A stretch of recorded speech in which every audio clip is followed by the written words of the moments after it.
Welcome, and thank you for tuning in to the Sunday services at Center for Spiritual Living, Denver. We are a loving and prospering community in the heart of Denver and online. We now conduct hybrid services at the historic Grant Avenue Community Center and Sacred Place, located at 216 South Grant Street, Denver, Colorado.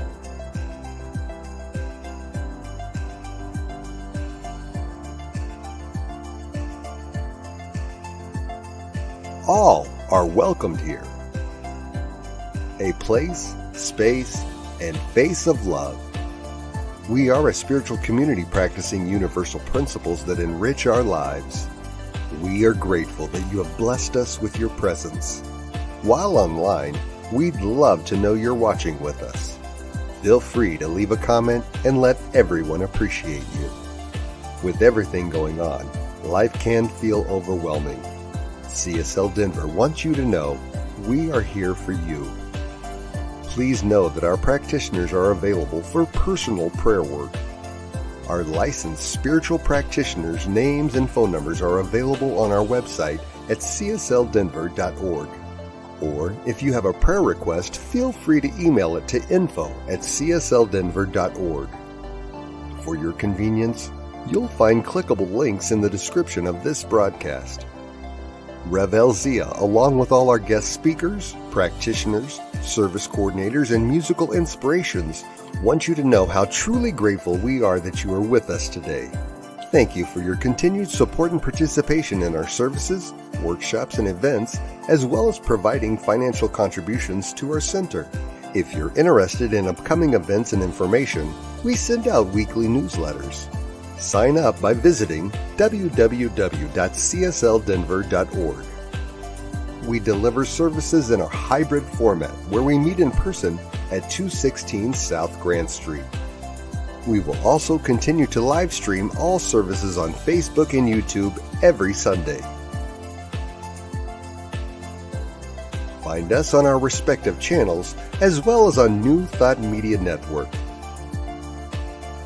Again, thank you for your precious attention. Now prepare for engaging enlightenment.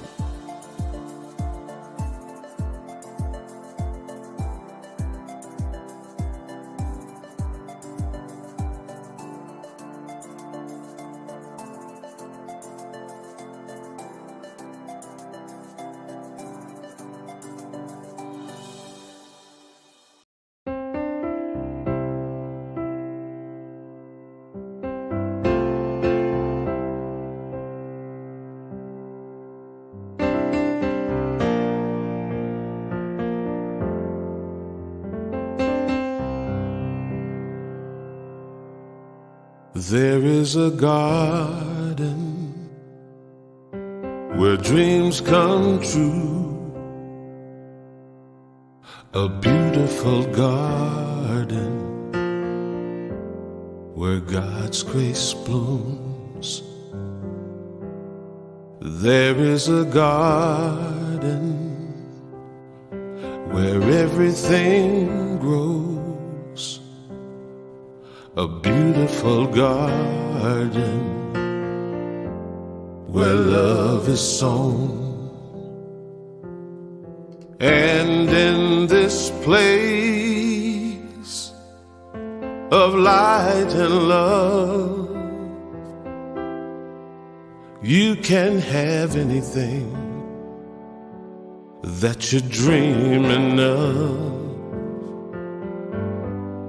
There is a garden where dreams come true, a beautiful garden. That garden is you.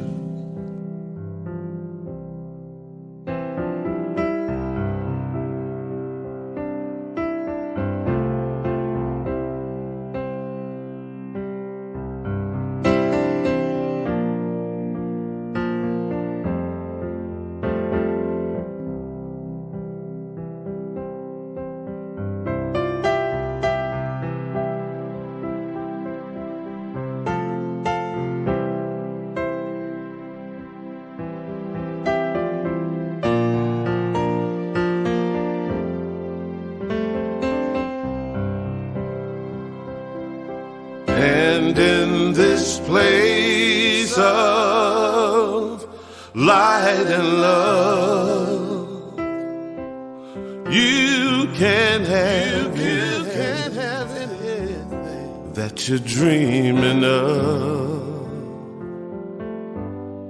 There is a garden where dreams come true, a beautiful garden. That garden is you. Such a beautiful garden. That garden is you.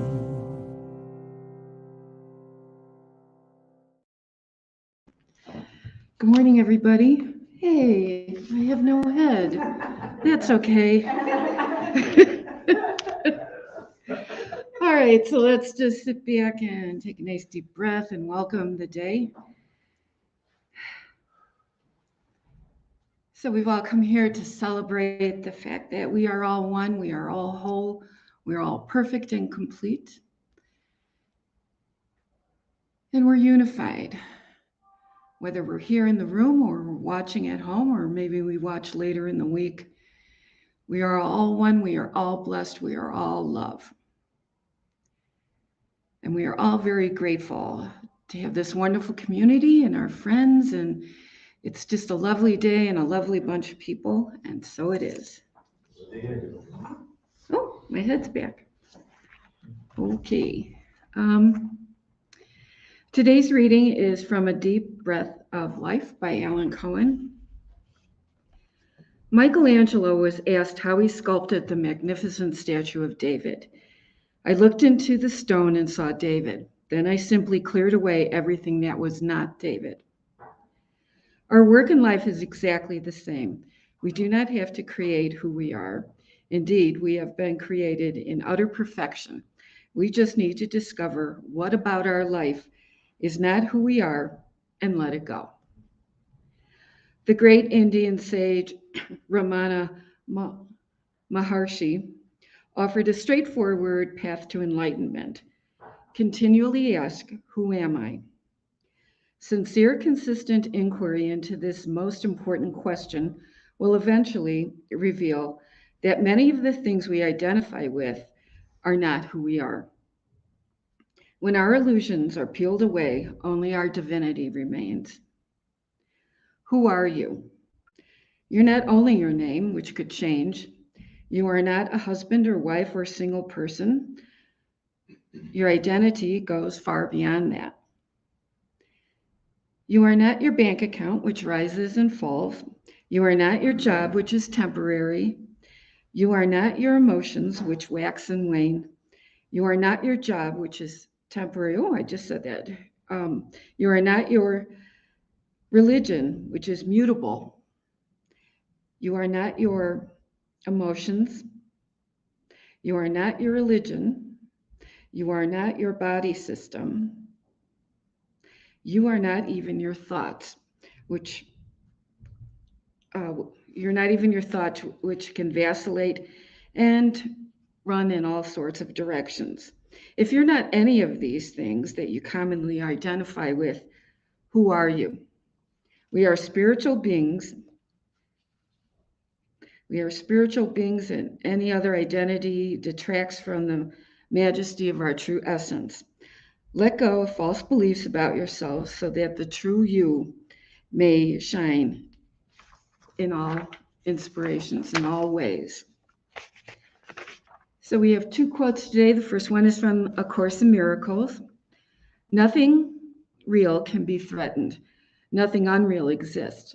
Herein is the peace of God. And Ernest Holmes reminds us, we are so one with the whole. We have it. We are so one with the whole that what is true of it is also true of us. And now let's listen to Jessie Powers singing her song called Rise. Good morning. Let's all rise up, get out of our heads and into our These days I've been having trouble waking up. I'd rather stay asleep than try to believe in a higher love. I think I'm fooling everybody else. I say that I know that I'm loved, but I don't, 'cause I'm still punishing myself. See, I've been holding it in, this brilliant lie. They told me it was intimidating, so I've been keeping it inside. But when I woke up this morning, I realized that something this bright is destined to rise. So I gotta rise. I'm gonna rise up from my bed, get into my body and out of my head. I'm letting go of holding on to the notion that something's always wrong. I'm incredible, it's beautiful, this life that I live. So I'm gonna hold my head high like the God that I am, living my life for the wonder that it is.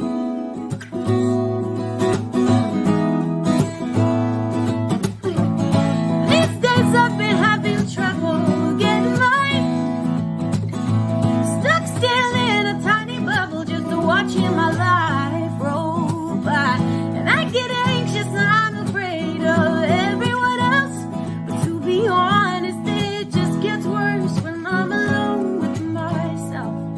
See, I've been holding it back, this power inside, too scared to act. So I live in my mind, but now I see power is in my nature. Just like day comes after night, naturally I gotta rise, I gotta rise. So I'm gonna rise up from my bed, get into my body and out of my head. I'm letting go of holding on to the notion that something's always wrong. I'm incredible, it's beautiful, this life that I live. So I'm gonna hold my head high like the queen that I am, living my life for the wonder that it is. It ain't enough to just believe. No, no, no. Living life is a physical kind of spirituality. It ain't just the movement of your mind, it's the movement of your feet. It's in the steps that you take. It's the body alive. It's the love that you make. It's the way that you rise.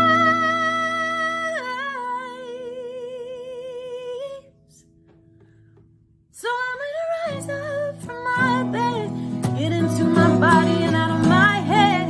I'm letting go of holding on to the notion that something is wrong. I'm gonna rise up from my bed, get into my body and out of my head. I'm letting go of holding on to the notion that something's always wrong. I'm incredible, it's beautiful, this life that I live. We're incredible, it's beautiful, this life that we live. You're incredible, it's beautiful, this life that you live. So I'm gonna hold my head high like the God that I am. Are you gonna hold your head high like the God you are? Oh, I'm gonna hold my head high, hold my head high, hold my head high, hold my head high, hold my head high like the God that I am, living my life for the wonder that it is.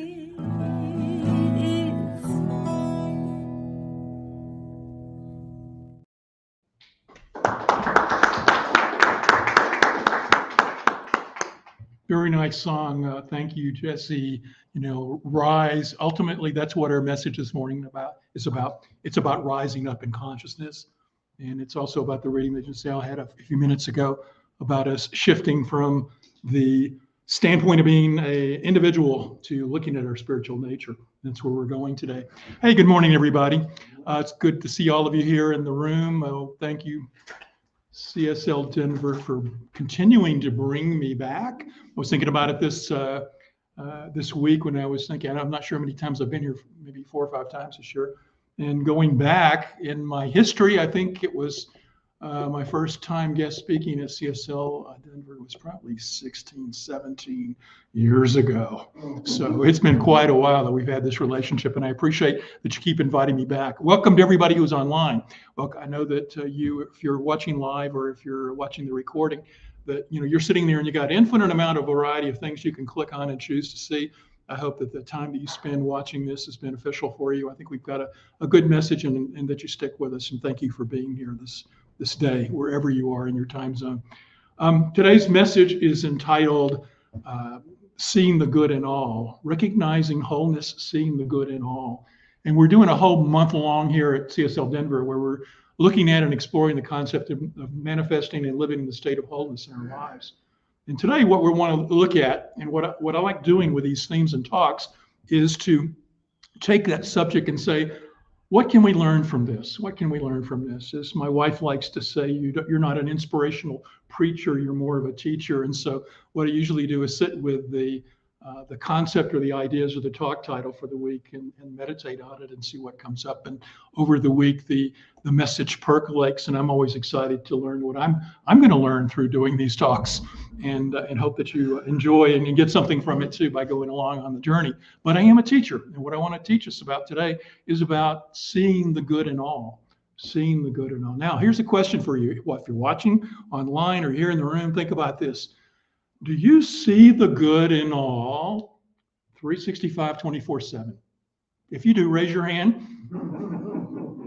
Let the record show nobody here in the room raised their hand. And I'm not surprised by that, because it's difficult to truly see the good in every moment of every day as we move through this human experience. There are so many things that are calling our attention that we look at and we say, oh, that's not good. That's not good. And in fact, that's a natural part of our spiritual journey is being these human beings.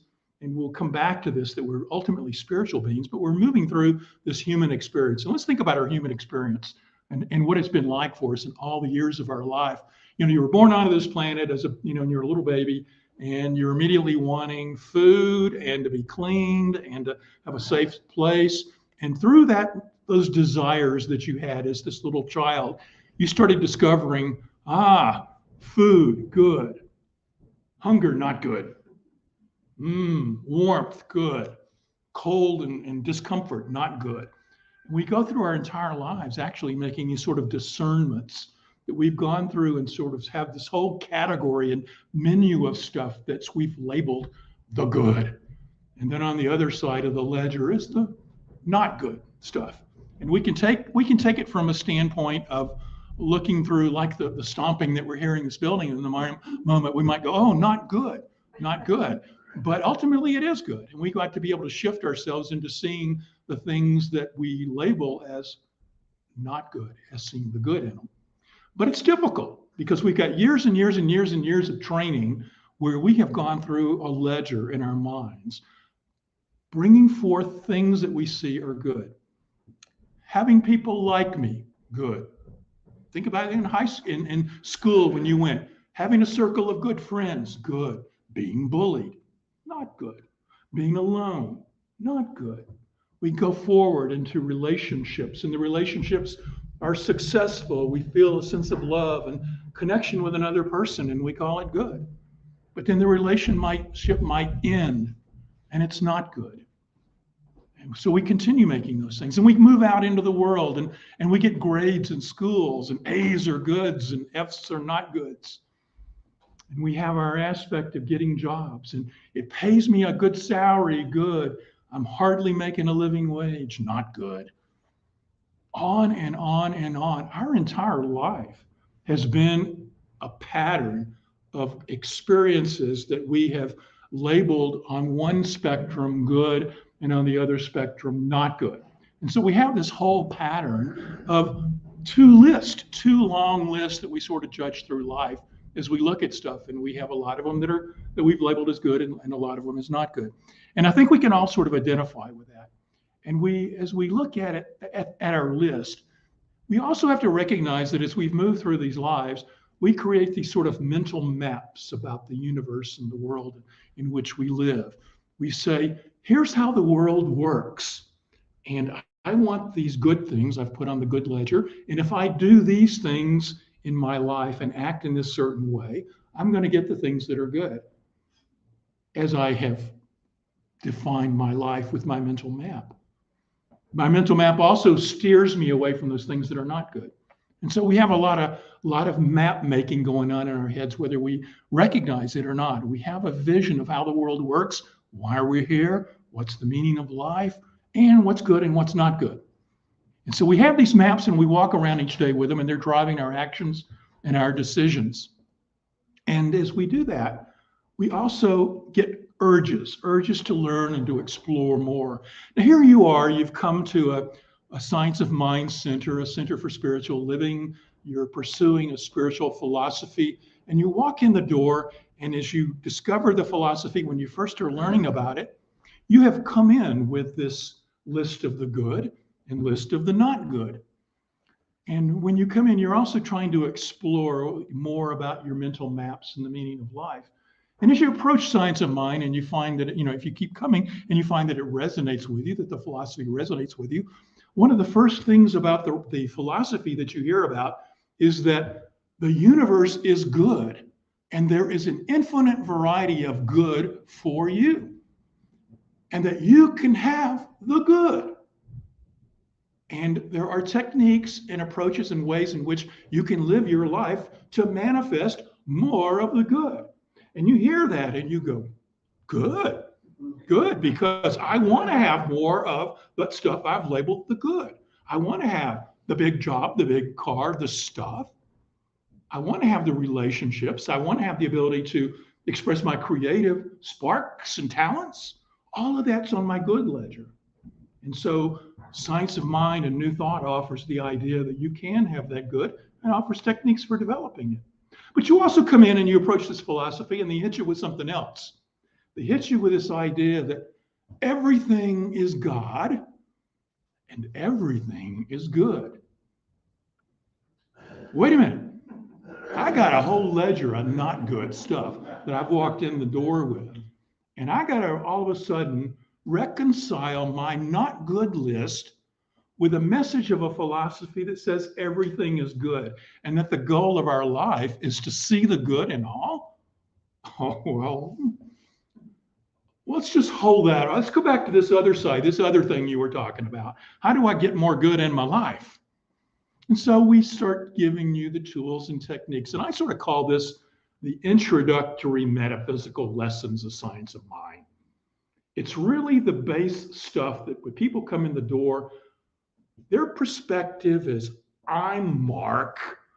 I have this good list and my not good list, and I want more of the good.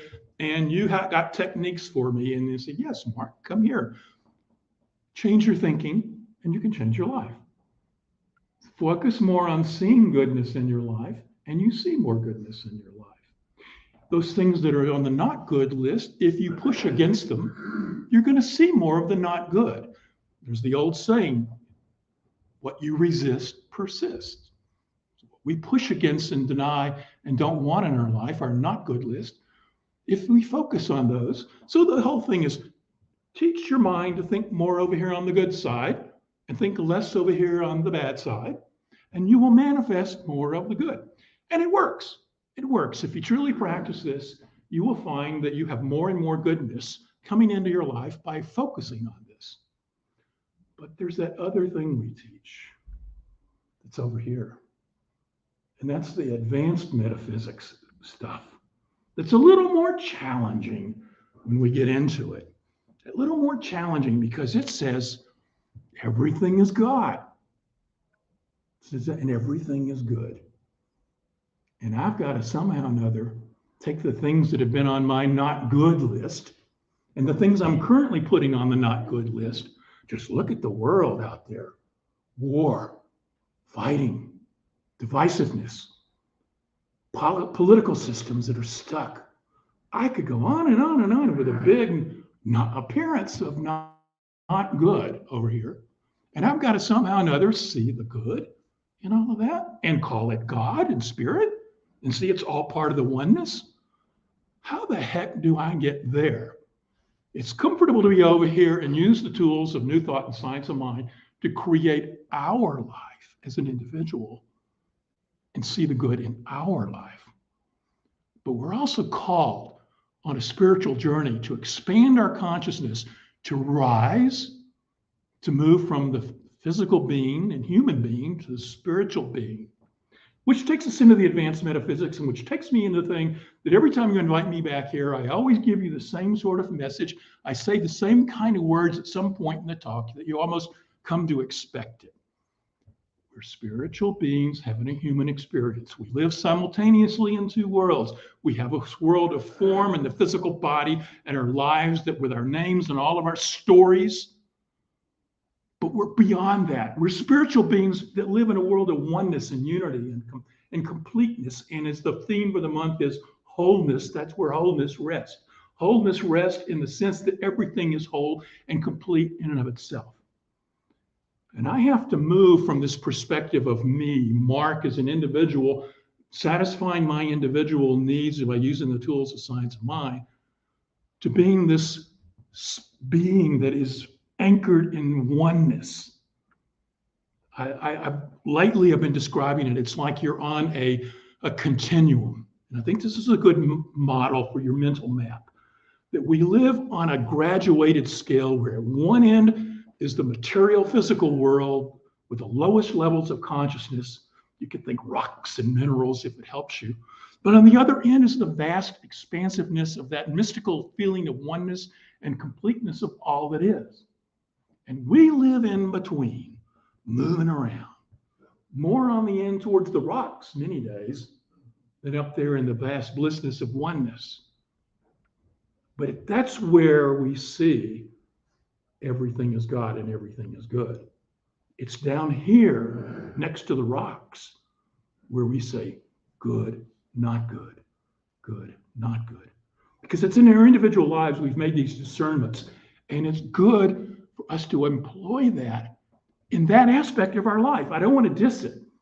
Making those discernments in our lives are an important part of living the human journey.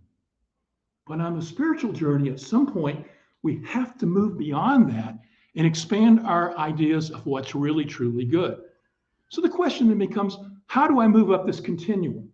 I mean, and it's a gradual process. You know, some people have these moments of spiritual enlightenment and can jump up there, but that's not most of us. Most of us gradually, slowly turn our attention and focus in the direction of the divine. It's building a spiritual muscle of continuously moving in that direction. How do we build that spiritual muscle? It's coming to centers like this and discussing spiritual concepts and exploring the idea of spirituality and unity. It's part of it is meditation. Part of it is affirmative prayer. Part of it is trying to expand your consciousness beyond the sense of you being an individual to being a part of a unity and a whole. Yes, meditation helps. Yes, spiritual tools help. And slowly over time, when you can look back at your life, from here to a month ago to a year ago, if you continuously employ the tools, you will see you are slowly moving up in vibratory level to new vibrations of consciousness where you are sensing a greater sense of unity and interconnectedness of everything. Now, I want to talk about another tool, another way in which you can move up this continuum, because ultimately it's up there that you're going to have the degree of consciousness that allows you to see that all is good and all is God. How do you get there? Well, we've been talking about it in terms of spiritual practices and meditation and things like that. But I want to call you to see that there's another tool you can use, and that is the ability to shift your perspective. Shift your perspective. Now, there's an old story that we've heard probably many times in many different settings, and many spiritual teachers like to use it. It's called the story of the Chinese farmer. And you've probably heard this story, but let's give you a quick telling of it, one version of it. In ancient days in China, there was a farmer who farmed his field and took care of his family, and he had one horse and he had one son who supported him in his farming. And then one day, his son left the gate open and the horse ran away. And his neighbors came to him and to the old farmer, and they said, "Oh, this is so bad. You have lost the horse that you needed for plowing your fields and harvesting your crops. What are you going to do now? This is just terrible. And the old farmer looked at him and he said, maybe, maybe not. And the next day, the horse came back and it brought with it 6 wild horses. And the son was able to close the gate and they collected it. And all of a sudden, they've got not only 1 horse, they've got 7 horses, doing my math. And the neighbors came to the old farmer and they said, wow, how good life is for you. You've now got 7 horses to help you plow your field and grow your crops. And the old farmer says, maybe, maybe not. So the next day, the son's out there trying to break one of the wild horses to get it so they can use it. And he falls off the horse and breaks his leg. Now he's not able to help with harvesting the crops. The neighbors come to the old farmer and they say, wow, you must be devastated. The sole support you've got for helping with the farm has broken his leg and can't help you. And the old farmer turns to him and he says, maybe, maybe not. The next day, the king sends out his emissaries to get young men to come to help fight a war where they're drawing on all the young men to go off into battle in something that's known that many of them are going to lose their lives.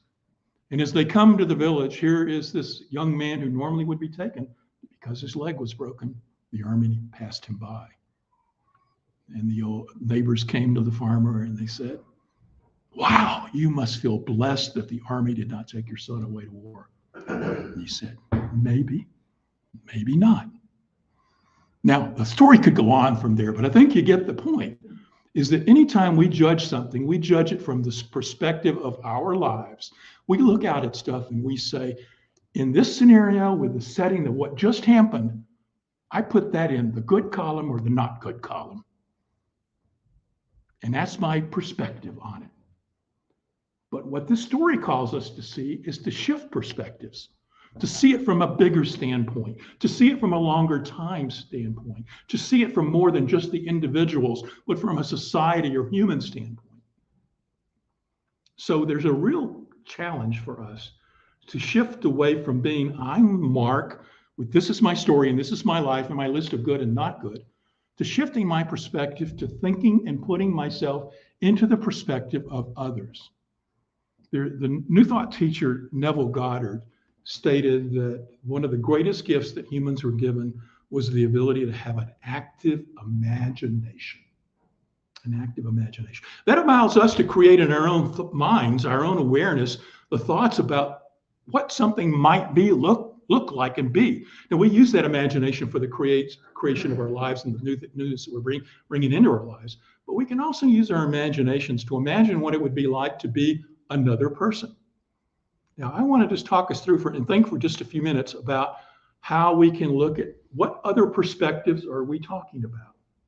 And I first want to put this on the easiest way, and I won't say it's easy, but it's easy to think about, and that is the fact that we live on sort of a horizontal aspect with a bunch of other people. We can look around sideways horizontally, and we see all these other people. And we sort of imagine what it's like to be inside the awareness of other people, but we really don't know. We know from our interactions that it seems like you're having a similar experience to me, but I really don't know what it's like to be you. But I can imagine. I can take my imagination and say, okay, this scenario might be good or not good for me, but what is it for you? And what is it for you? And in my imagination, as I start looking at other individual people, expanding my perspective out to be multiple individual people, I start having a bigger perspective in what's good and not good. And I can see that some of the things that I put in my not good column might actually be good for other people, and vice versa. But that's okay. What I'm starting to see, though, is that the key thing is that I labeled it not good, but another aspect of the one, you might label it and see it as good. And I've got to be okay with the fact that's good for you. And see that in terms of the oneness and the unity of all of us, if I can shift and imagine what it's like for you. And then I can take that to groups of people. Again, we're looking horizontally in human beings. We're taking this out to these human beings having these human experiences, and we're imagining, is this good or not good for them? And the more I can do that, the more I can expand my awareness out to imagine the aspect that's seen from bigger and longer time spans, from bigger groups of human beings, that the stories and things that I've put in my not good column might actually be good for someone. And I didn't label it good to begin with. So that's the horizontally. And that's tough to do. But if we can expand our perspectives to understand the motives and desires and the mental maps that everyone else has and carries around with them, and can put ourselves in our imagination in their shoes, then all of a sudden it opens us to compassion. The person who cuts us off on the freeway or in the road, you know, maybe they're having a bad day, maybe they're on the way to the hospital, maybe there is something that it's good that I'm letting them go on and not making gestures at them. Maybe it's anyone who is doing something that is I'm determining is less than. Maybe there is a good reason. And if I use my imagination, I can probably plug that in. Even if it's not true, it allows me to bless the person and stay united with them without me feeling anger and upsetness and creating more divisiveness. So the more I can expand my awareness in human, the more I can take their perspectives, then the more I can expand myself to seeing the good and all. But there's another axis I want us to look at. So you sort of like think about an X, like across the horizontal perspective as we're trying to imagine the perspectives of other humans. But there's other perspectives going on we don't often think about. This body that stands before you is made up of molecules and cells and all kinds of aspects of things, and in it is consciousness. Every aspect of my physical form contains consciousness within it. I've got within me thousands and millions of cells that know what they're doing. They know what's good for them and they know what's not good for them. They got their own good and not good list going on inside me. And they're maintaining my body. And they're maintaining your body. And they're maintaining the forms in this world, that there are all these things that have consciousness within them that are maintaining their aspects of. Can I change my perspective and imagine myself within my body for a moment? Can I imagine myself as a blood cell or an aspect of a cell who has been threatened by a virus and is now the virus bad, not good? The cell reacts to it, produces antibodies and fights it with my immune system, good. The fact that I'm sick may seem not good, but seen from the perspective of the cells within my body, maybe the things that are going on there, that natural tension between the states of illness and wellness and the natural defenses of my body, maybe there's goodness going on. Can I see the good in that? Can I take the perspective of the small? Okay. So it's trying to see there's goodness going on in every aspect, not just in humans, but in the things that make up this world of form. But I said it's an X, and there's the part below us, there's the part above us. This is a little bit tougher, but what's above us? What's above us? Higher dimensions of consciousness, multiple dimensions, understanding spirit at a deep and wonderful level, mystical experiences. There are realms and areas of consciousness above us that we can hardly imagine. But can we imagine? Can we imagine?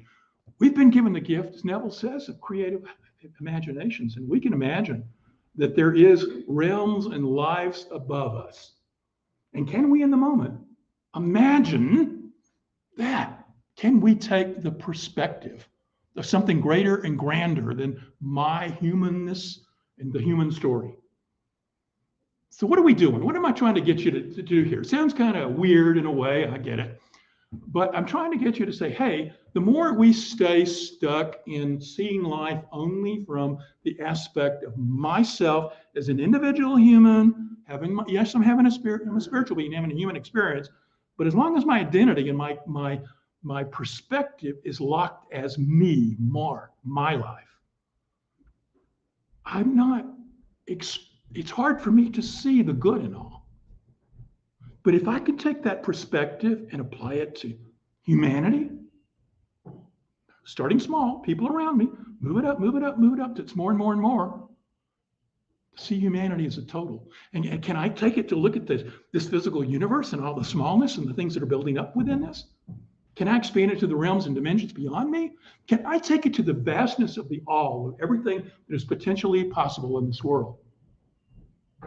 Can I bring my consciousness to that level? Where are we going? Where are we going? We're going to God. We're going to Spirit. We're going to something that's so far beyond us that it's difficult for us sometimes to wrap our minds. It's comfortable to be in my life.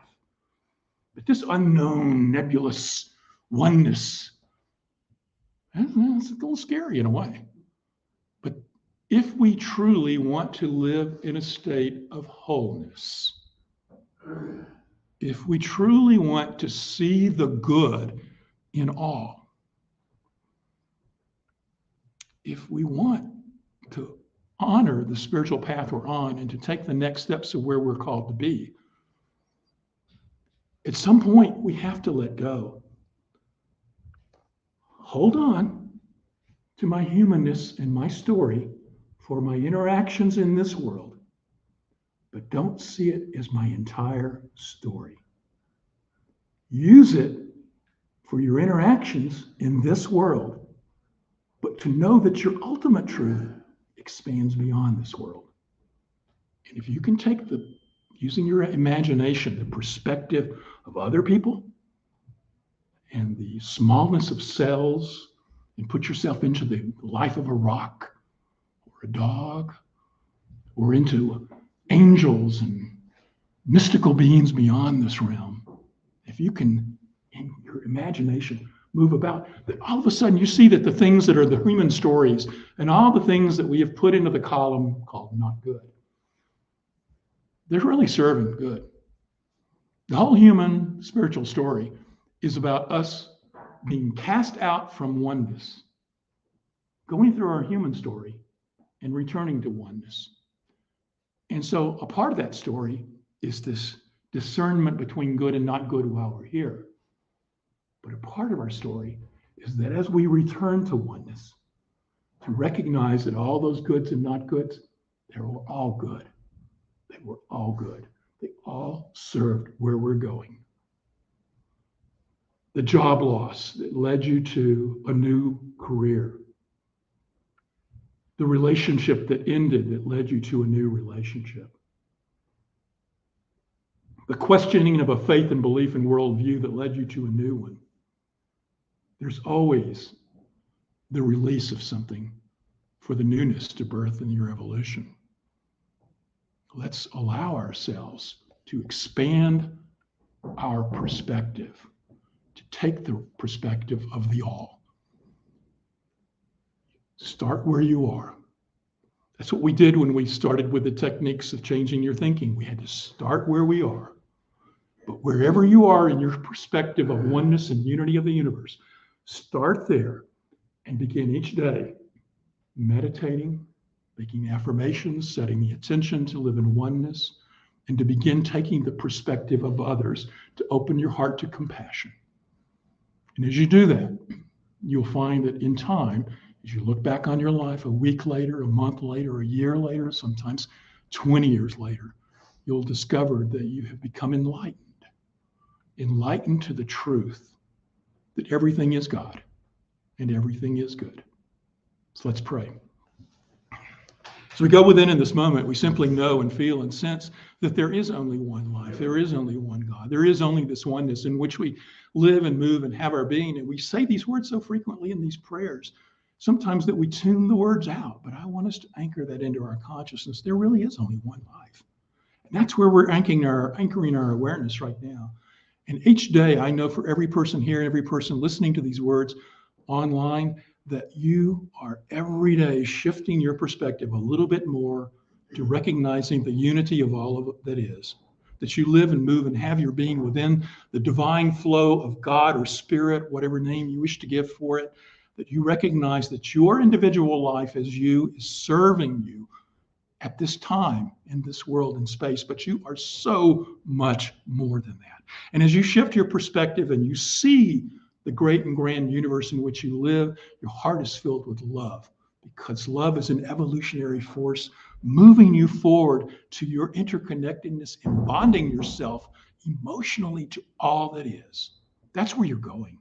And I know for the truth for every person here that we are moving on that path. Sometimes slowly, sometimes quickly, that we're going. We're going. And so we look out in this time in our lives, whatever is going on in the world around us, and we see it with new eyes. We see ourselves immersed in goodness. We see that those things in our life that we may have been putting on our not good list truly have goodness within them, and it opens our hearts to love, friendship, compassion, and expanding our lives and making a true difference on this world. Life is good, and we all know it. Thank you, thank you, thank you for this gift of spirit. Let us live and honor these individual lives, but grow in the truth of our unity. And so it is.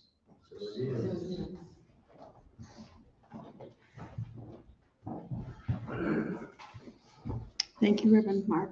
Great talk. So now it's time for our offertory. And we are so grateful and blessed for everyone's support of CSL Denver, whether it's in time, treasure, or talent. And especially during this time, we're closing in on the end of the year. I can't believe it's the end of 2023.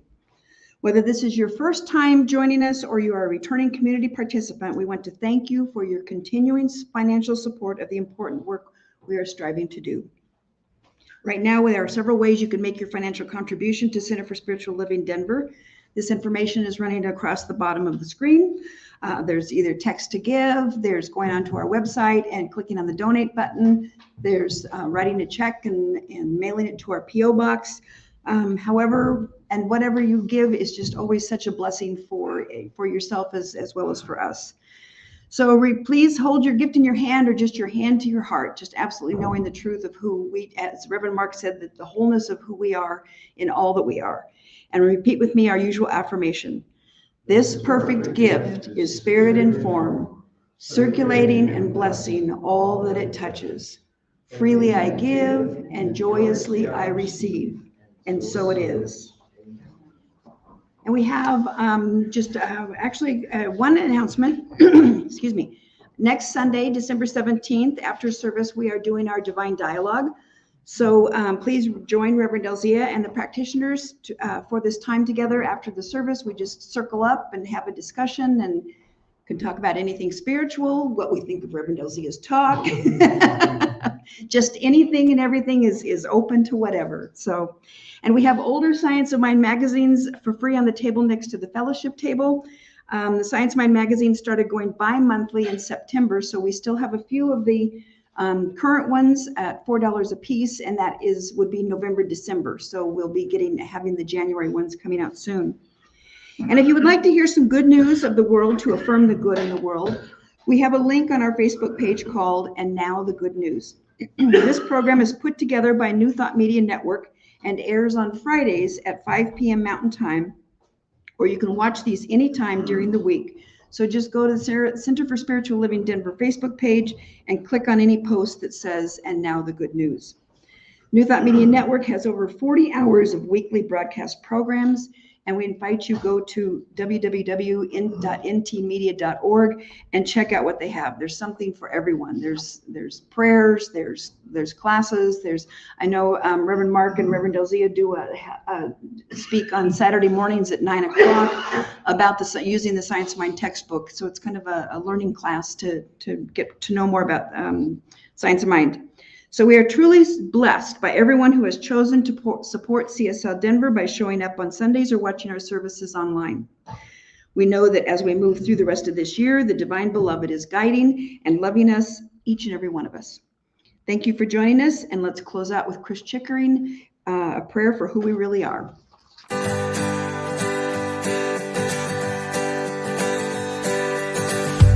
This is a prayer for the love within us. This is a prayer to release our hearts. This is a prayer that we carry with us. This is a prayer for who we really are.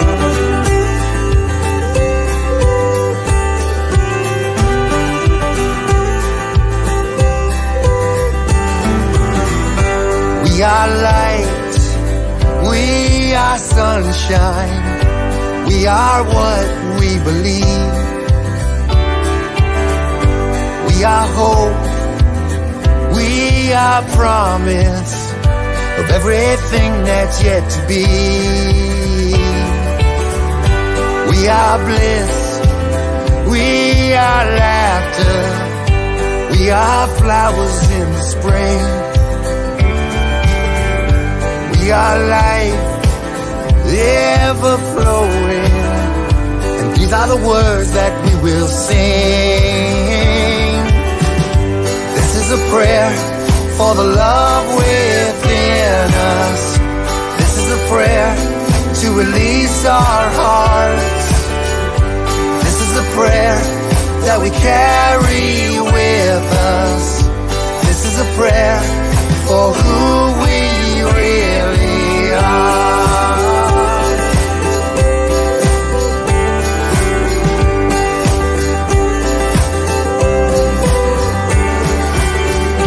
We are strong, we are fearless. We find the comfort in our souls. We are real, we are open to the destiny that's ours to hold. This is a prayer for the love within us. This is a prayer to release our hearts. This is a prayer that we carry with us. This is a prayer for who we really are.